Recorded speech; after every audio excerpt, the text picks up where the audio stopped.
Good morning, wrestling fans. Welcome to another exciting edition of PWR Today. This day towards the end of September. Linda, I know today's Wednesday. What's the date of today? Do you know? The 29th? Is that right? It would be the 28th. Oh, the 28th. Oh, I was Yeah. close. Just a day, just a day off, But we don't know when you're going to be listening to this. You could be listening to it on the 29th. You could be listening to this 200 years from now. Maybe you're just kind of going through the archives of, PWR Today and basically just media on Earth in 2022, just to kind of see what it was like. And if so, welcome. We're glad you're listening to PWR Today after you're trying to see what happened here on planet Earth, trying to get an idea of what life was like 200 years ago. Well, let me tell you what life was like. People were listening to PWR Today, and Linda, people were all decked out. Earth was full of nothing but people wearing collar and elbow brand clothing. That's pretty much the uniform of planet Earth here in 2022. Linda, if people in present times or maybe people 200 years from now, they have time traveling capabilities and they want to go back in time to get them some of that collar and elbow clothing, what would they do? How would they acquire that?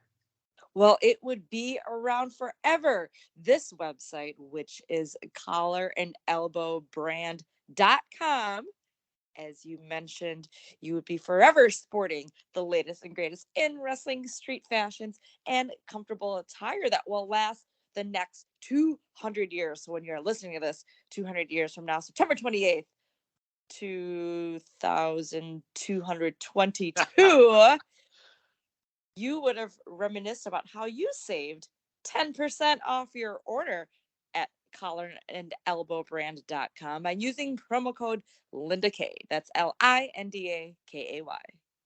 Linda, do you think Al has the URL locked down for the next 200 years? Do you think he's got a pretty extensive contract? Or do you think maybe it's going to expire? So if I'm just squatting at just the right time, I think you might have to wait 200 years because I think that contract is locked down. Linda, a while back, at the end of a night where I was in a pretty good mood and feeling very creative, I decided that I was going to see if I could purchase Google.com, not Google. I was just going to throw a couple of extra O's in there just to see, hey, just so I could say I technically own Google.com. Linda, I got up to about 30 O's before I just gave up. Apparently, Google has got every incarnation of Google, as many O's as you could possibly imagine. Did you try Google with a U? Maybe G-U-G-L-E or G-U-G-E-L? Interesting. G-E-L-L-E?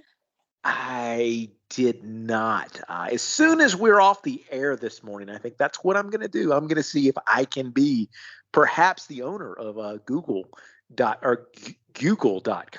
Close enough. You say it real fast, like, "Oh, I own Google." People are just going to think you mispronounce Google and go from there.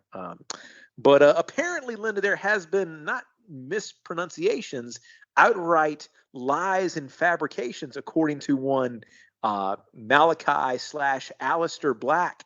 He would take to the air yesterday to basically say, while there are all these rampant speculations about him wanting to head back to WWE now that there's a new regime, these are in fact false. And when he is done with his sabbatical, he is AEW bound once again.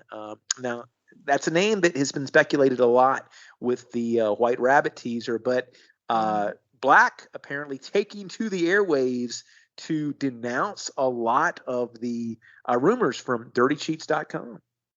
So you could call this a misinterpretation of the leave, the hiatus, the absence of Aleister Black from AEW, but with the whole White Rabbit excitement and clues that could, or there's some connection if you want to dig deep really hard of Aleister Malachi Black being affiliated with these clues for White Rabbit. I can see where he has to come forward and say something saying, hey, yeah, I'm gone. Yeah, I'm on leave, but it does not mean I'm automatically going back to WWE. So this must have gotten to a point for him that he had to step out of the silence to really make it clear, like, this isn't what's happening, to really set it straight.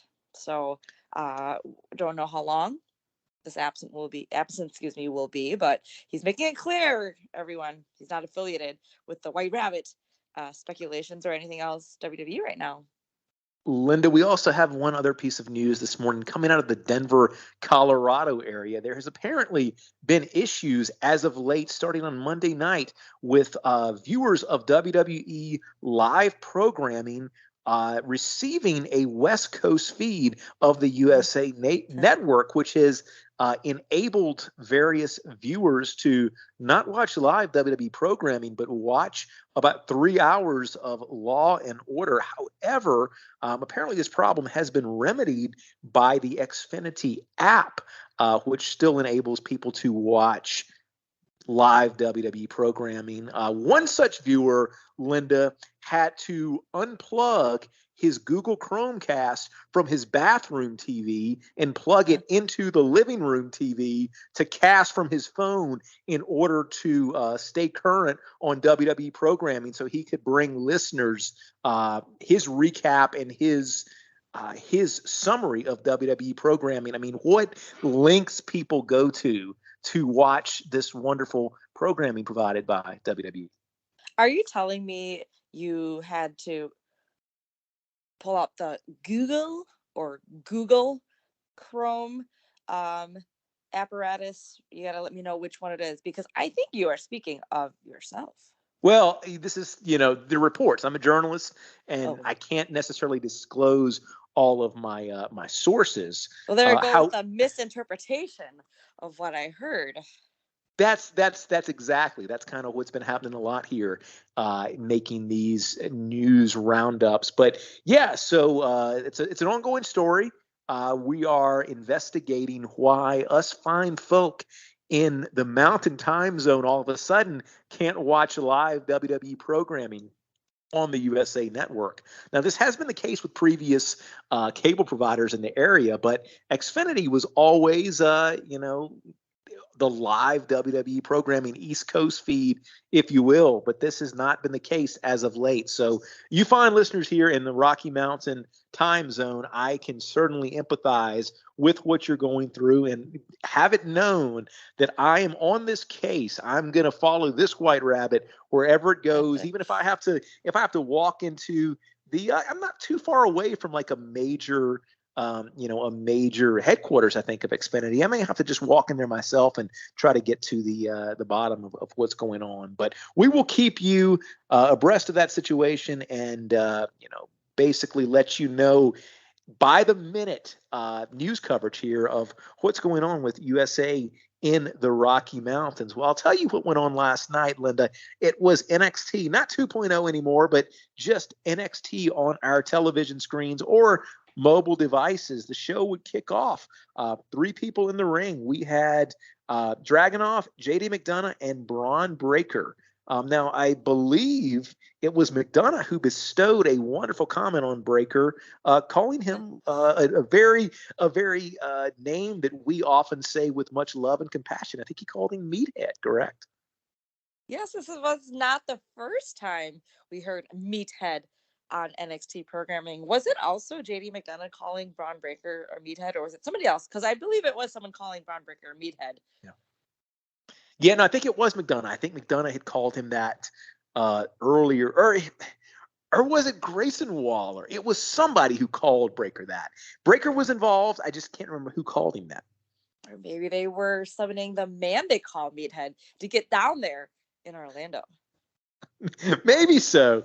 I think that's I got a better idea for you, Linda. Since we are, very investigative broadcast journalists here, I think Meathead, whatever he does on the side, nobody, knows what he does in addition to this show. I think he needs to just kind of take some time off, and he needs to follow those GPS coordinates each week, wherever the White Rabbit's coordinates take us. I think that's what Meathead does. Nobody else is doing it. No other podcast is completely putting their life on hold to travel the White Rabbit around. That's what needs to happen, Linda.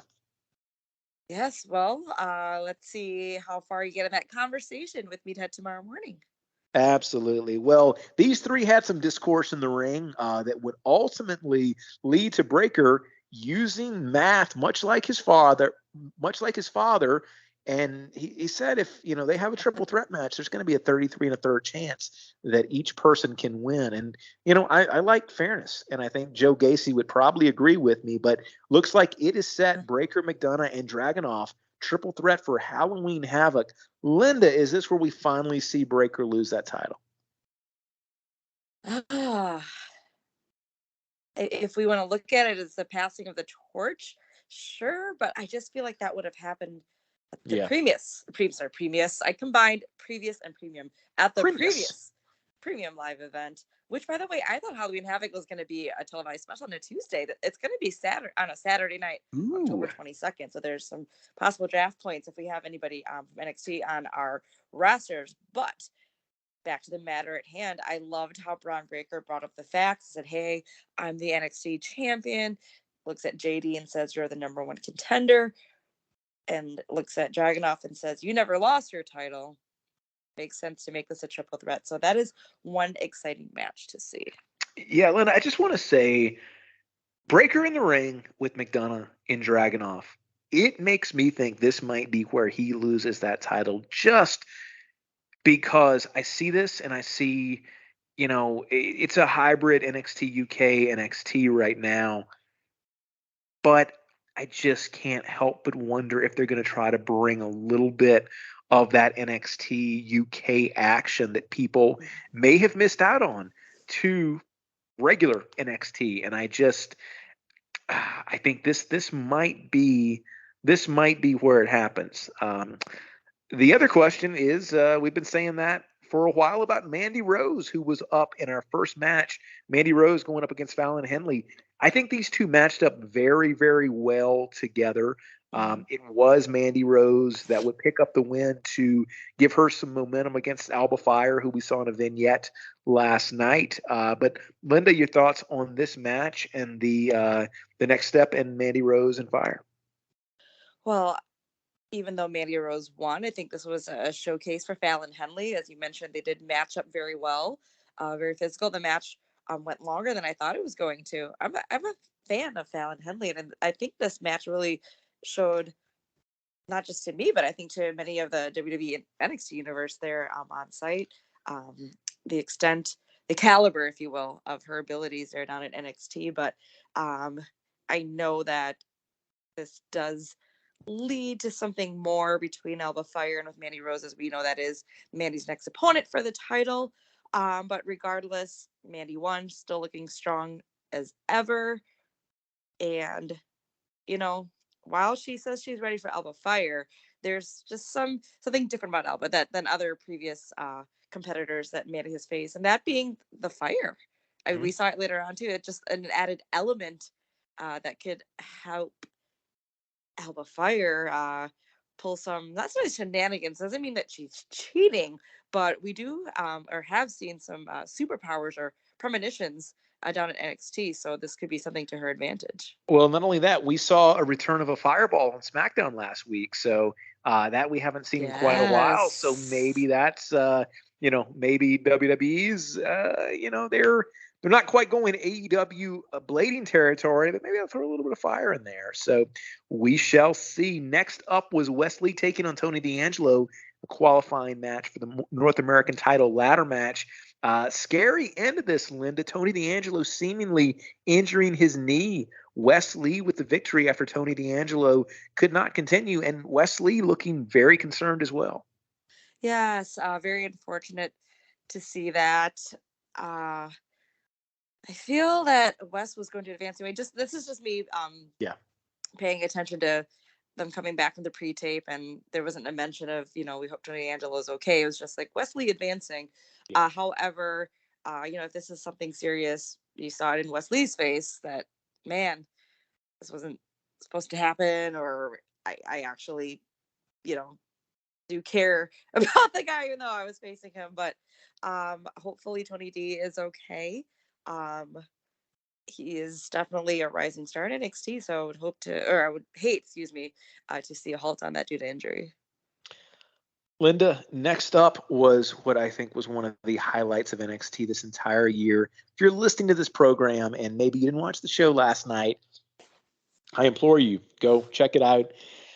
Just for this segment, if nothing else, Linda, I've been really wondering, what a day in the life of Pretty Deadly looked like. We finally got it last night. This was absolute gold. This was one of my favorite WWE segments in just, I don't know how long. This was everything that it should have been and more. Yeah. You know what? It does make me think of a direction of something kind of similar over on SmackDown featuring the Maximum Male Models. Now, we've got Maximum Male Models, being presented to us live at SmackDown on live television, but the way Pretty Deadly is being presented is more of the vignettes, just learning more about them, getting more of that following. Like, it just makes people like them a little bit more, relate to them a bit more for that matter. So I absolutely enjoyed it as well. I know Pretty Deadly is your favorite tag team at NXT, so I did get a great laugh, a great smile at this. And I know they're having a state of the address or something to that sort next week. I hope they bring some of what we saw in the day in the life of Pretty Deadly to that live address next week. Linda, we found out they take turns serving each other breakfast. How wonderful was that? I mean, that is just, and fair. I mean, again, talking about fairness in the triple threat match with everybody having an equal opportunity to win the match, fairness by taking turns serving each other breakfast. I thought it was absolutely phenomenal. We had Amari Miller going up against a premiering. We'd seen the vignettes. Linda, it was Sol Rivera. Is that correct? Sol Ruca. Ruca. Okay. Sol Ruca, we finally saw her premiere with the fairly quick win over Amari Miller. Linda, your thoughts on Sol Ruca and her premiere on NXT last night? Definitely talented. Some unique moves that I haven't seen done in the ring, so cool to see that. I did mention she's a collegiate standout, and she's got a gymnastics background, and excuse me. In the vignettes, I can't recall if she's a surfer or if she just loves the beach, because I know she's not Tiffany Stratton, but I'm just thinking like an athletic gymnast, blonde, obviously very different personalities, at least presented as characters, if you will, but definitely brings back or makes me think of Tiffany Stratton, who we haven't seen since that Lights Out match. I know. I don't know that we have seen her in the last since the Lights Out match, or the Lights Out match, correct? Yeah, but all in all, Sol Ruca, great look. The attire as well, just sporting and showing her athleticism. I think she's going to be another rising star there in NXT. I mean, we saw what she could do just in that match last night. Linda, we finally got Cameron Grimes going up against Joe Gacy. The interesting thing here, I thought there would be more of a payoff. Gacy getting the win after interference by the Dyads, but I thought we would have some type of further development of the storyline. But good match, but this just the finish kind of fell flat for me. I was expecting some next step in this. Yeah, like Cameron Grimes giving in, joining the schism, or that smiley face button, like him putting it on his shirt, realizing I'm joining you guys. I'm accepting the fact that I am one of you. So with Halloween Havoc around the corner, what I'm thinking, Matthew, is we're going to get a match between Joe Gacy and Cameron Grimes, where if Cameron Grimes loses, he has to join the schism and cut his hair again. Have a different eyeball color as well. Let me ask you this: could it be a reverse hair versus hair match where he can't cut it for like a year? I don't know. I think there's something to that. We would also have Nikita Lyons going up against Caden Carter. Lions with the victory there. And Linda, my second favorite segment of the night, we had Pretty Deadly in one show, and then the same show, we had a Chase U pep rally as Andre Chase gets ready for Von Wagner next week. My goodness, and he actually, you know what? A lot of talk about the dirt sheets getting stuff wrong. He called out, I think it was a Dave that was apparently in attendance at the pep rally there. So it's a couple of Daves it could have been, but my goodness, thought this was another solid segment from Andre Chase and Chase U. Yes, a lot of momentum for Andre Chase, especially after that win against Carmelo Hayes last week. And just, it looks like Chase U is growing and growing. I know the fall semester has recently started. I think there's a lot of more fall recruits, but I must say, I just love, like, I know from the start that anybody from Chase U, uh, lots of energy, lots of excitement, but I just love how this was packaged, just getting the close-ups of everyone's faces and just like yes, and just the moments. I thought it was great. It was a little cheesy, but I loved it. I'm a little cheesy. Linda, I really hope Chase U is sending direct mail to seniors in high school. Or maybe it's been a while, but I think maybe you started getting like mails from colleges and stuff like at junior year. I really hope they've got a marketing team and they're actually going to people's mailboxes. I hope they have some type of master's program because some of us graduated college many, many moons ago. But if it's something that will draw me in to want to go back to college, I want to find out about this master's program from Chase U. You know what? That's a really good point. I think that's worth a tweet to Andre Chase there. We would see Dragunov in action going up against Zion Quinn, picking up a fairly easy victory. I mean, the point of this match seemingly to get regular NXT viewers a little bit more familiar with him prior to his triple threat title match in a few weeks. We would also see the rivalry continue with Damon Kemp going up against Brutus Creed. We would have Creed with the victory via disqualification after Kemp deciding to use the chair. Match that was the finish of the match, but I think this feud is far from over, Linda. Oh, yeah, absolutely. It was last week, right, where Damon Kemp said one Creed brother. I don't know if he meant like at a time or he was going to get his shot at both of them, but it was just this week, correct? So that means Judas. Oh my God, Julius Creed will most likely be facing Damon Kemp next week if what I'm seeing is making sense and going to happen. Absolutely. Our main event of the evening would be a pub match between Gallus going up against Brooks and Jensen. Briggs and Jensen rather. We had a very, very physical main event here. Here's what I like what NXT is doing recently. We had it a few weeks ago with the Lights Out match. We had it last night with this as well. You're really seeing the main event picture being very, very flexible. You don't have your traditional people that are always in the main event. You're seeing some more of these unique matches. Another very, very physical match like we got last night between Briggs and Jensen and Gallus. It would be Briggs and Jensen ultimately with the victory in a very, at times, brutal match, Linda. Yeah, I like the point you just made where it's not necessarily who you'd expect to close out the show with a huge match. Fun stipulation. Maybe not fun for the guys getting hurt there, getting whipped the belt many times. It turned into a strap match toward the end. But yeah, definitely physical and brutal between both teams. I will say though, at the beginning, it was a little odd.